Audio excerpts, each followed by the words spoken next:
Good evening, Bande Matram. Welcome all of you.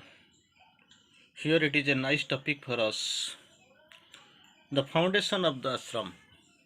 Here the ashram we are speaking of our ashram in Pondicherry, Sriaurobindo Ashram. So it is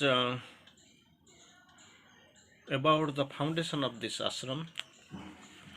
Sriaurobindo quotes here beautifully. Sriaurobindo lived at first in a retirement at Pondicherry with 4 or 5 disciples. Initially, when he left Chandranagar, and he was staying in Shankar Chetty's house, then shifted towards the ashram, which was initially we have known that Augustus initial ashram was there. He was living with 4 or 5 disciples after his retirement. Afterwards, more and yet more began to come to him, that the size was expanded, number grew. To follow his spiritual path, and the number became so large that a community of sadhaka had to be formed for the maintenance and collective guidance. Because this number grew like anything. Initially it was 4 or 5, and for their proper guidance, for proper maintenance, community of the sadhaks were to be formed, who had left everything behind for the sake of the higher life. So they need proper maintenance, proper management. It was what the requirement. This was the foundation of Sriaurobindo Ashram, which has less been created than grown around him at its center. He was the center, and the things were moving like anything, increasing like anything, because people expected, their number was growing and they expected the higher life. They had come for the sadhana. For this actually some requirement was there initially. Then we can go one more step. There was no ashram in the, at first we have listened, we have known, on 1926 only ashram was formed. After mother's arrival, it took the formal shape. A few people came to live near and practice yoga. Near Sriaurobindo, few people came, their numbers spontaneously grew. They had some choice for this higher life. It was only some time after the mother came from Japan that it took the form of the ashram. That's what already I have told. More than the wish of the sadhakas who desired to entrust their whole inner and outer life to the mother. Inner and outer life, they try to entrust to the Divine Mother. Then from any intention or plan of hers, or Sriaurobindo, they heard the call, they got the call, they choose the path, they came here. So it was absolutely necessary, you know, for their maintenance and for the proper guidance. And things happened in a very, planned way after mother's arrival here. The facts are in the meantime, the mother, after long stay in France and Japan, already we have seen, we have heard, initially she came, stayed for 11 months and then left due to this world war. Then she went to, this next step towards Japan. And after returning from Japan, his mother rejoined ashram. Pondicherry on 24th April 1920. The number of disciples then showed the tendency to increase rather rapidly. Number grew up. When the ashram began to develop, it fell to the mother to organize it. Already we have discussed, for maintenance, for guidance, and for the proper organization, mother was at the center. She was giving the church. Of course, Divine Mother, having the Mahasaraswati's presiding and organizing capability. Sriaurobindo soon retired into seclusion, and the whole material and the spiritual charge of it developed on her. Mother was at the center of organization, execution, and guidance. Mother was doing yoga before she knew and made Sriaurobindo. Already we have seen that Sriaurobindo's portrait was being doing the Sriaurobindo. He was actually drawing Sriaurobindo and calling him as Sri Krishna. But their lines of sadhana independently followed the same course, because mother is mother from the beginning, Aditi. So we have nothing to guess or we have nothing to comment, because she is above all these comments and all. So they helped each other. When they met, they helped each other in perfecting sadhana. What is known as Sriaurobindo's yoga as the joint creation of Mother and Sriaurobindo. Initially, you have heard, you know, without me he exists not, without him I am unmanifest. There are two who are one and play in many worlds. There are two who are one and are the mights and rights in things. There are two who are one are the secrets of all power. And now, completely identified. The sadhana in the ashram and the all arrangements is done directly by the mother, because Sri Aurobindo went into seclusion, observed. Of course, she had all the inner view, spiritual knowledge, but the organization was wholly bestowed upon the mother. Sri Aurobindo supports her from behind. Already we know when we read Purusha and Prakriti, in description of the in Savitri, you have known Purusha is the creator, and this executive aspects is bestowed upon the Prakriti. And here also, mother took mother already we have heard the same way. Lord, thou willst and I execute. All who came to her for practicing yoga have to surrender themselves to the mother, because very first line you have known. So far this integral yoga is concerned, without surrendering to the divine mother, this nothing feasible success can be found. Feasible you can find anything.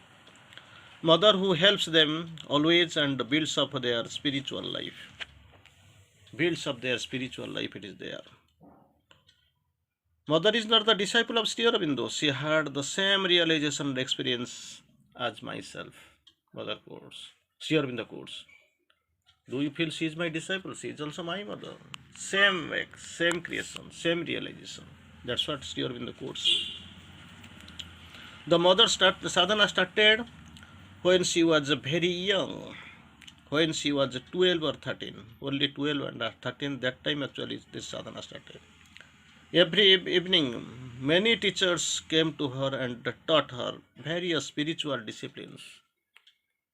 Later, you can find the Guru Teo, occultism, and all. But here also, Sri Aurobindo quotes nicely. Many teachers, she was 12, 13.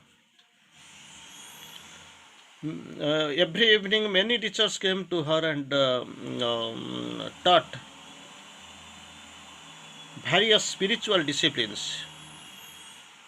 Very interesting one, because most of the time you keep asking the same questions again and again, repeatedly.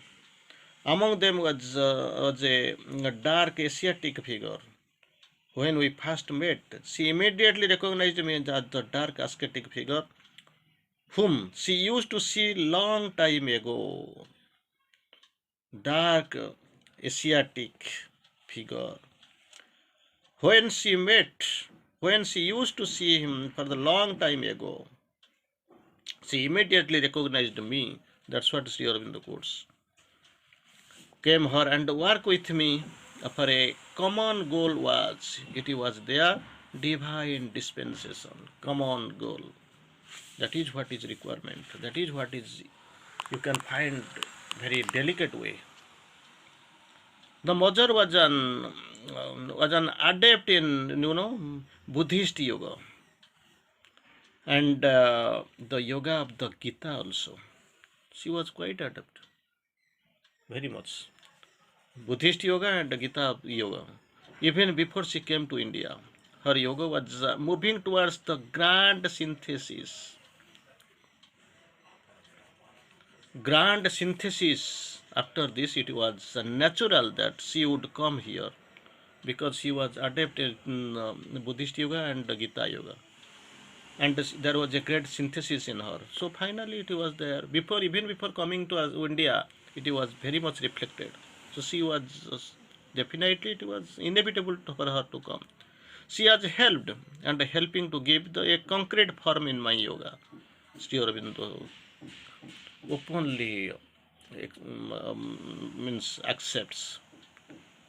This would not have been possible without her cooperation. Very interestingly, because most of the time people get jealous up to out due to egoistic attitude, they don't accept. But here, Sriaurobindo, in a crystal clear manner, very openly he has accepted. Out of two great steps in this yoga is to take refuge in this mother. Take refuge to the mother.